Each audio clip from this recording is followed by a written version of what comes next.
Olá, muito bom dia, Dr. Ricardo. Obrigado por estar aqui, ter aceitado o nosso convite. Se calhar começamos por falar um bocadinho sobre o seu caminho académico e o que está a fazer correntemente profissionalmente. Então, pronto, peço-me desculpa que vou ler e vai ser bastante sucinto, porque também se estivéssemos a dizer sobre a biografia completa, se calhar ficávamos aqui o resto do tempo da entrevista e se calhar não chegava. Portanto, Ricardo Calado foi licenciado e doutorado pela Faculdade de Ciências da Universidade de Lisboa, está atualmente colocado como investigador principal na Universidade de Aveiro e conta com mais de 200 artigos publicados em revista.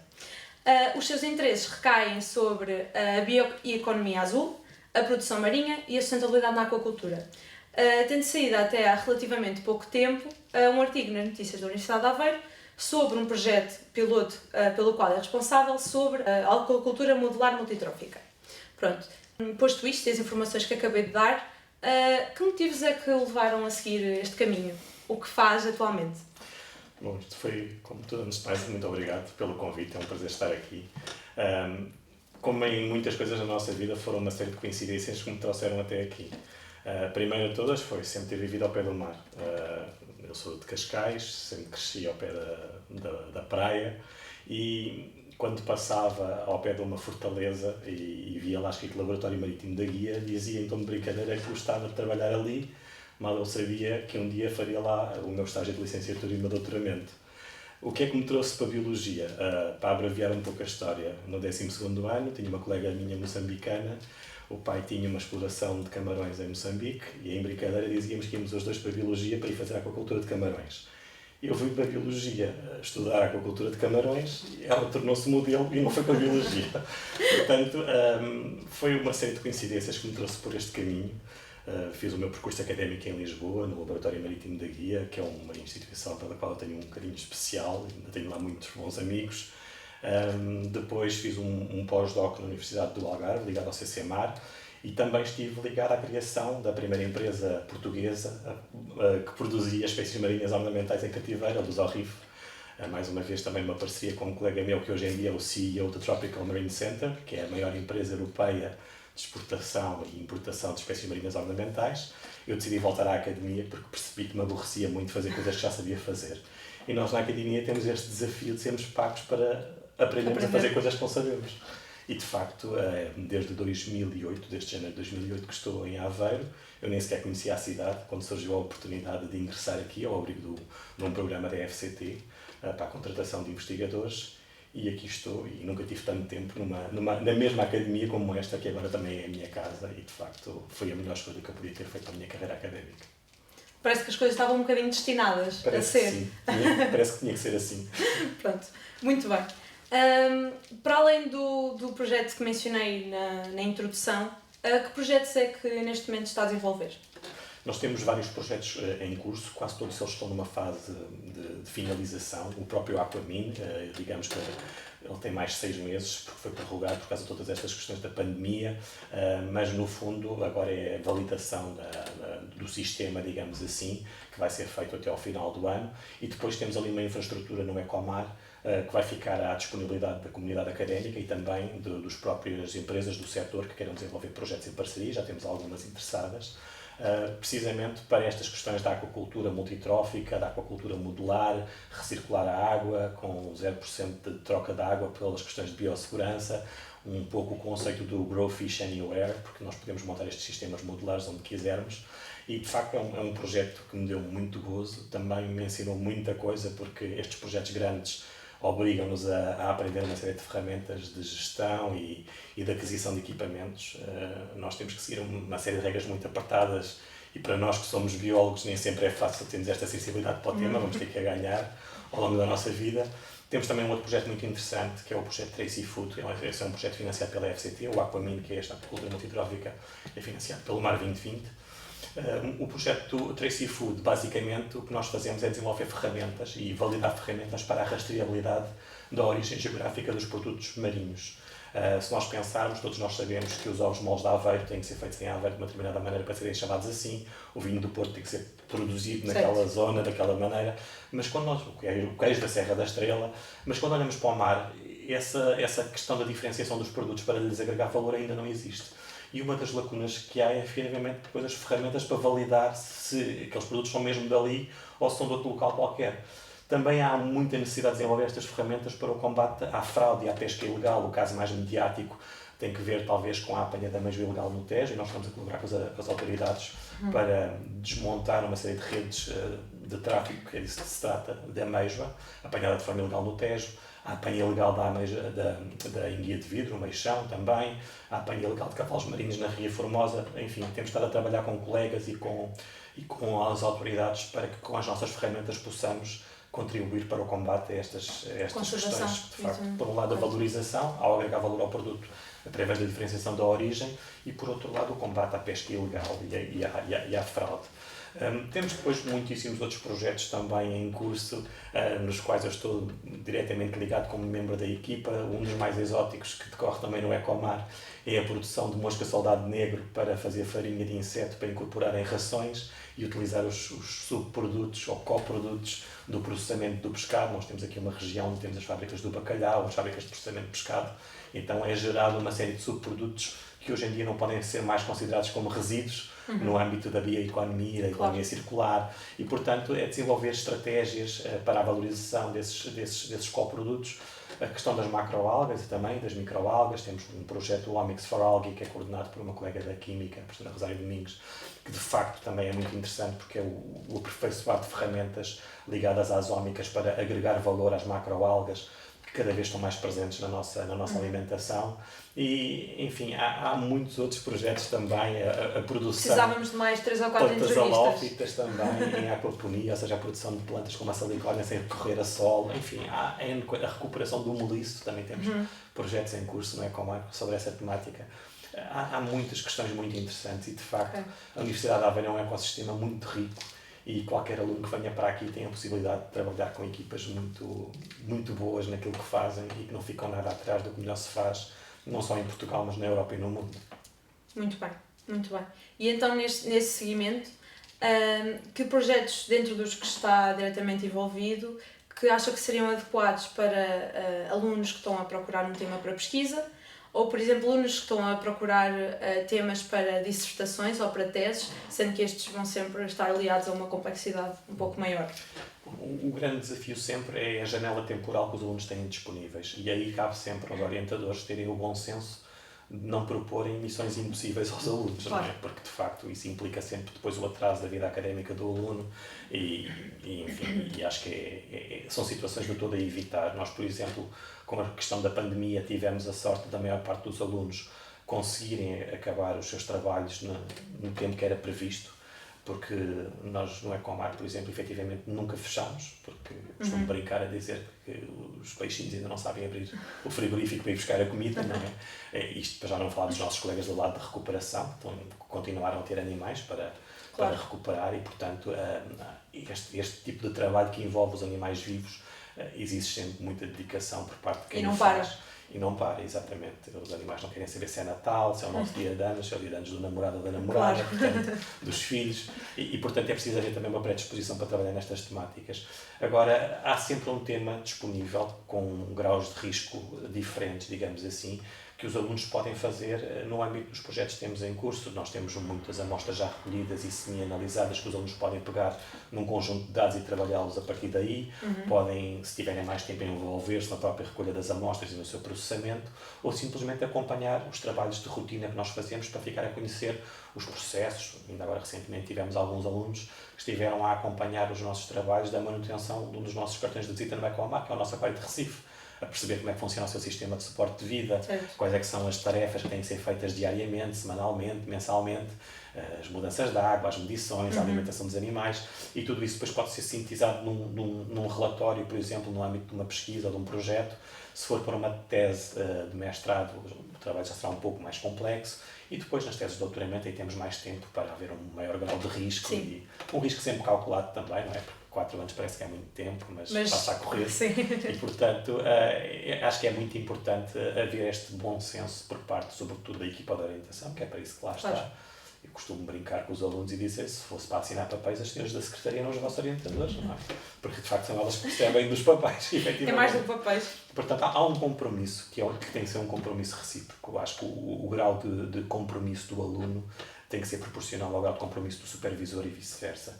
E não há nada melhor do que o passar a palavra. Os alunos falam uns com os outros, sabem qual é que é a forma de trabalhar dos diferentes professores e dos diferentes investigadores, e acho que acima de tudo é isso, é o compromisso e é a responsabilidade que quer o aluno, quer a equipa de supervisão tem que ter para levar o desafio ao bom porto, porque é disso que se trata, no fundo. Ou seja, mesmo em projetos grandes é mais que fazível participar, sim, mesmo sim, com relativamente pouco tempo. Ninguém trabalha em ciência sozinho. São muito raras as pessoas que ainda conseguem fazer ciência sozinhas em frente, se calhar, a um computador, não é? Sim. Agora, nas nossas áreas, nós temos que trabalhar em equipa. E essa também é uma das grandes riquezas da Universidade de Aveiro. E eu tendo vindo de outras, tendo passado por outras universidades que não tinham esta matriz. Nós geralmente temos a universidade, as faculdades, e depois é que temos os departamentos. Nós aqui não temos faculdades, temos digamos, a universidade e os departamentos imediatamente abaixo, sem esta camada extra de gordura, que são as faculdades, e isso permite-nos, de facto, criar equipas verdadeiramente multidisciplinares. Nós trabalhamos com colegas do Departamento de Química, do Departamento de Geociências, do Departamento mais ligado à componente de Gestão e Economia, e, portanto, a riqueza que isso traz a nível do conhecimento para as equipas permite-nos fazer coisas muito mais interessantes e com um grau de profundidade que não seria possível.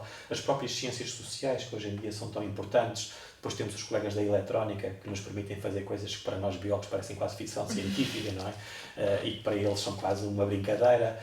A monitorização de parâmetros em tempo real, emitir os dados para a cloud, tratar os dados em tempo real com a inteligência artificial. Há um mundo de oportunidades. Nós no Aquamin também temos essa questão, a sensorização e poder prever, em vez de apenas reagir também. Acho que é uma riqueza muito grande e está à distância de uma caminhada de um minuto. Há imensas áreas que podem acrescentar valor a cada projeto. Importantíssima nas universidades, que são os bares e os cafés, onde nós nos cruzamos com os nossos colegas de forma muito informal e onde entre um café às vezes surgem ideias fantásticas para projetos ou para teses. E eu acho que essa é uma riqueza muito grande que a Universidade de Aveiro tem. Muito bem. Quais são os seus conselhos para alunos que estejam interessados a seguir esta área? Bom, a primeira é que se preparem, porque isto é uma corrida de fundo, isto não é um sprint, isto é uma maratona ou 2 ou 3 seguidas. E acima de tudo eu acho que os alunos devem ter, na medida do possível, presente quais é que são os seus objetivos. Se pretendem obter a formação para perseguir uma carreira profissional na indústria ou noutras instituições fora da academia, ou se pretendem abraçar esta via de seguir uma carreira na investigação académica, não é? Se esse for o caso, o meu conselho é que obtenham aquilo que é necessário, que é um grau de doutor, o mais rapidamente possível. Porque se eu quero ter um carro, tenho que ter carta de condução. Aqui é exatamente a mesma coisa. O grau de doutor é, no fundo, um certificado que lhe é passado a dizer esta pessoa consegue produzir trabalho científico de forma autónoma. E a partir daí é que começa a epopeia. As pessoas acham que o doutoramento é o final de alguma coisa e é o princípio de tudo. E de facto é um caminho em que é preciso ser muito resiliente, mas o conselho que eu dou aos alunos é que persigam os seus sonhos. Eu lembro-me de uma colega que ela era química de formação, esteve connosco durante algum tempo. O sonho dela era estudar tubarões-baleia na Austrália. Tentou bolsa da FCT várias vezes, foi sempre recusada para poder fazer o grau de doutor nessa temática, e quando já estava prestes a deitar a toalha ao tapete, num dos muitos recursos que ela apresentou, a resposta veio favorável e ela hoje é uma das líderes mundiais na investigação em tubarões-baleia, não é? E está na Austrália a fazer aquilo com que sempre sonhou. Portanto, as pessoas acho que devem sonhar é de graça, portanto nós devemos sonhar com o que quisermos. Convém também termos pessoas que às vezes nos puxam um pouco à terra e que nos possam orientar, mas eu acho que não há de facto limites e hoje em dia o mundo é global. Todos nós que trabalhamos em ciência temos uma rede de contactos muito extensa. Eu aconselho todos os alunos a saírem da instituição para outras instituições nacionais e, sobretudo, para outras instituições lá fora. No meu caso concreto, durante o meu doutoramento, eu fui trabalhar, uma parte do meu doutoramento eu passei na Flórida, a trabalhar na equipa da pessoa que na altura era a melhor pessoa do mundo para me poder ajudar. Isso permitiu-me, entre várias coisas, por exemplo, perceber que as condições que eu tinha no laboratório em Portugal eram melhores do que aquelas que eu encontrei nos Estados Unidos. Okay. O que nós tínhamos lá era uma agilidade de conseguir fazer as coisas que cá ainda não existia e, acima de tudo, a palavra que eu mais ouvia por parte daquele professor que me ajudou a ser quem eu sou hoje, o professor Jun Dalin, que infelizmente já não está entre nós, era focus. Ele era um professor nascido na China, mas que estava há muitos anos nos Estados Unidos. E é aquela palavra focus, Ricardo, focus, a necessidade de acabar as coisas antes de começar uma coisa nova. Nós em Portugal estávamos a começar a publicar artigos científicos, mas ainda era uma coisa um bocadinho... publicar um artigo era quase um bicho de 7 cabeças, não é? Nos Estados Unidos era coisa prática. Eu tinha acabado de chegar e a primeira vez que ele me disse, olha, tenho que escrever um capítulo de um livro, não tenho tempo, queres-me ajudar? E eu fiquei, mas como assim, não é? Sim. Foi assim um batismo de fogo, mas o grau de compromisso por parte dele e de apostar numa pessoa que eu não conhecia de lado nenhum, não é? E de facto foi alargar os horizontes, foi perceber que nem tudo é mau no nosso país, há muitas coisas boas e nós às vezes só damos valor àquilo que temos quando saímos. E nós podemos ter muitas limitações, mas, por exemplo, em algumas das áreas em que eu trabalho, eu duvido que tenha melhores condições em algum sítio do mundo do que tem na Universidade de Aveiro. E, acima de tudo, temos a possibilidade de ajudar esta instituição a crescer. É uma instituição jovem, é uma instituição... Eu nunca tinha pensado nisto. Sem dúvida. Eu nunca tinha pensado, quando um dia me disseram que quando a universidade foi criada, toda a gente dizia que a criança ia morrer à nascença, porque é difícil de arranjar um local geograficamente menos interessante do que encaixar uma universidade nova entre um gigante, que é a Universidade do Porto, e outra que é a Universidade de Coimbra. O facto é que nós estamos aqui, muito bem, obrigado, Sim. E de facto com um potencial de crescimento que não vai diminuir, porque claramente as pessoas que montaram este projeto eram pessoas que viam para lá do imediato, claramente estruturar a universidade para ser um projeto de longo prazo, e esse legado persiste, e acho que é muito importante. Eu que não sou um produto desta casa numa fase inicial, agora fiz aqui já as minhas provas de agregação, portanto também já tenho um título académico que me liga a esta casa, que fazia todo sentido, mas de facto é uma instituição fantástica para se poder trabalhar e para se poder de facto deixar o mundo um bocadinho melhor do que o encontramos quando cá chegamos. Muito bem. Que características é que valoriza, assim se calhar, as mais importantes numa pessoa com quem trabalha? Há duas coisas que para mim são fundamentais e que não são negociáveis. É a dedicação e a honestidade. São duas coisas que quem trabalha comigo sabe que eu não peço a ninguém que trabalhe mais do que eu, mas levo muito a mal quando trabalham menos do que eu. E eu trabalho bastante. Costumo dizer que durmo um pouco à pressa, porque adoro aquilo que faço e acho que sou um privilegiado por ser pago para fazer aquilo que mais gosto de fazer. Nem toda a gente tem essa... Sem dúvida, eu que sou um privilegiado e não me posso dar ao luxo de ficar desanimado, ou às vezes todos nós temos dias menos bons, claro. Mas depois, de facto, poder acordar, aquela velha máxima que diz adora o teu trabalho e não vais ter que trabalhar um único dia da tua vida, não é? É muito assim, podermos ir fazer uma coisa que nos dá muito prazer, embora depois com o avanço da nossa carreira, digamos assim, cada vez façamos menos coisas interessantes do ponto de vista daquilo que nos fez vir para a nossa área de investigação, mas que são fundamentais, porque alguém tem que fazer o trabalho de gestão, alguém tem que fazer o trabalho de coordenação, alguém tem que pensar as estratégias de investigação ou de crescimento da universidade no médio e no longo prazo. Já não é só o trabalho de investigação. Exatamente, ou seja, eu costumo brincar a dizer que quando nós fazíamos o doutoramento e nos queixávamos, nós éramos felizes e não sabíamos porque só fazíamos aquilo que mais gostávamos, não é? Mas faz parte, não é? Claro. Acho que é algo que todos nós temos que contribuir para essa missão e que temos que, acima de tudo, ir desenvolvendo competências que não tínhamos. Eu sou biólogo de formação, não tinha nenhuma competência a gerir recursos humanos, a gerir milhões de euros de projetos, claro. A perceber as regras da contratação pública, em que se eu quiser comprar um parafuso tenho que preencher certos papéis. Não é um curso que nos dá isso? Não, e nós na nossa área, quando nós temos um problema, temos que o resolver no imediato. imediato, não é? Não me adianta de ficar à espera 3 semanas que me digam pode comprar as mangueiras que se rebentaram, porque na altura já não vou ter animais para manter, já não preciso das mangueiras para nada. Mas de facto é um desafio também, acima de tudo, estas questões de aprendermos a gerir equipas da melhor maneira, nem sempre é fácil, não conseguimos agradar a toda a gente, há sempre períodos complicados de financiamento menos abundante, os períodos como aquele que atravessamos agora de transições entre programas de financiamento, vem aí agora muito dinheiro, muitos projetos no âmbito do Plano de Recuperação e Resiliência, o famoso PRR que todos falam.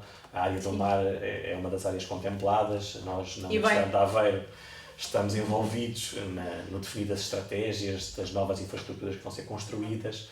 Vamos conseguir arrancar com aquela que será a terceira unidade do Ecomar, que é a reconversão do edifício da antiga depuradora, que é contígua ao Ecomar, e que será o terceiro polo, será o CITAC, o Centro para a Inovação e Tecnologia em Aquacultura, que vai ter muitas valências interessantes e que está inserido nesse âmbito do Hub Azul, promovido pelo Governo, nomeadamente pelo Ministério do Mar, e que nos vai trazer muitos desafios, porque as verbas são muitas, mas têm que ser executadas muito rapidamente. Mas, como eu costumo dizer, este é um bom problema. É um problema que nós gostamos de ter dinheiro para poder gastar e contribuir para o crescimento da universidade e também para a formação dos recursos humanos, acima de tudo. É continuar a haver financiamento e novos desafios, novos projetos. Esse é um daqueles problemas que eu adoro ter. Nós estamos quase a terminar, já estamos aqui há um tempo. Gostava de perguntar se tem algum momento ou alguma coisa engraçada para nos contar sobre que tivesse acontecido na sua formação académica. Eu tenho 2 momentos interessantes. Um mais recente, em que eu já estava aqui na Universidade de Aveiro, em que o meu filho, quando era mais pequeno, um dia se vira para mim, porque ele sabia que eu tinha os aquários, com os peixes, com os corais, mas depois de me ver muito tempo em frente ao computador, ele dizia: mas tu já não trabalhas, agora é só computador. Portanto, isto é para ver a evolução do biólogo marinho, que cada vez tem menos contacto com a água salgada, e eu sinto essa necessidade de pontualmente continuar a ter as mãos molhadas, como eu costumo dizer. E um outro que de facto, lá está, liga com o início da nossa conversa, como tudo às vezes acontece por acaso na nossa vida e nos leva até onde nós estamos. Eu, quando concorri ao meu projeto de doutoramento, inicialmente era para fazer o meu trabalho com Santola, com a aquacultura de Santola. E tínhamos a nossa bomba de captação de água avariada e fomos buscar uns jerrycans de água ao Cabo Raso e eu vi um pequeno polvo numa poça de maré. E peguei nesse polvo, ele entretanto escapou-me, foi para debaixo de uma rocha e debaixo dessa rocha, com medo do polvo, de se tornarem o almoço dele, provavelmente saíram 4 camarões vermelhos que eu nunca tinha visto na vida. Esses camarões eram o Lismata ceticaudata, o camarão limpador do Mónaco, uma espécie de camarão ornamental, com que eu acabei por fazer o meu doutoramento. E nada disso estava planeado e, portanto, depois de ter a minha bolsa, passado 10 dias de ter tido a minha bolsa da FCT, eu estava a mudar por completo o meu rumo e a mudar por completo o meu tema de doutoramento. E foi isso que me permitiu ir para a Flórida, fazer muitos artigos científicos numa área onde não havia praticamente conhecimento nenhum e hoje em dia sentir aquilo que eu senti quando estive com o professor Jandalino, quando vejo alunos mais novos dizerem: eu conheço todos os seus trabalhos, adorava trabalhar consigo. É sinal que fizemos alguma coisa bem e de facto é uma razão para nunca desistirmos dos nossos sonhos, porque tudo acontece por uma razão. Fica aqui esta lição e este convite para quem tiver interesse em trabalhar com o Dr. Ricardo. E pronto, resta-me agradecer mais uma vez e até à próxima. Obrigado. Vemo-nos por aí, no Ecomar ou aqui no campus.